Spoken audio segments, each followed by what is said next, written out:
Magandang hapon. Ito, labas kami ng baby ko at saka ng wife ko. Relaxation mode naman, no?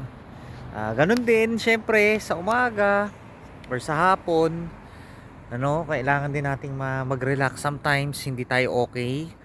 O kaya nakakaramdam tayo ng alam mo na, yung mood swing na tinatawag natin, no? Para tayong tamlay. May ganon, pero hindi ka naman pagod, syempre. Kumbaga parang nabago lang yung mood natin, no? So, coffee. Tapos nandito kami ngayon sa isang park, no? So, walking distance lang mula sa bahay. So, magandang pamamasyal kasi hindi mainit, hindi naman din sobrang lamig.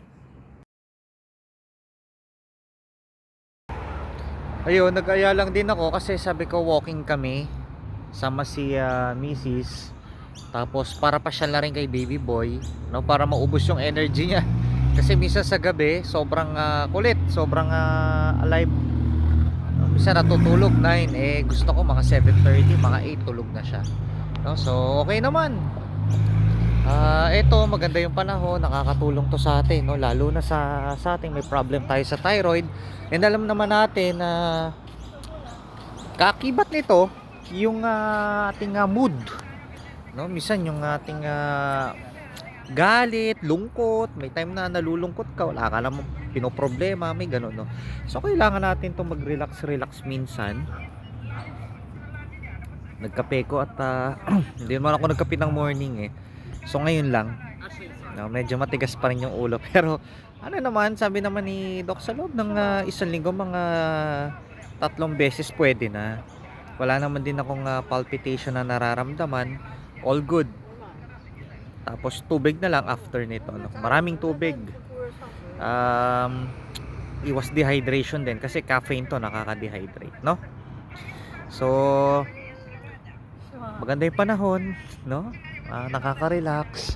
Hindi ka naman sinasabing pumunta tayo lahat sa park, pero syempre ito yung accessible sa akin, malapit sa akin, no? Nakakatulong to sa aking mental health. Kahit 30 minutes lang ako rito o kaya naman let's say 1 hour, nakakatulong siya, no? Ganun lang din. Minsan naman kung para sa iyo gusto mong mag-mall at yun ang nakaka-relax para sa iyo, well, walang problema. Pwede kang mamasyal anytime, no? So ganun lang din. Gusto ko lang dito kasi ang gastos ko lang kape, lakad lang ako. Tapos libre naman yung tubig dito sa park kasi bawat iskinita yata dito may may drinking fountain. So okay naman.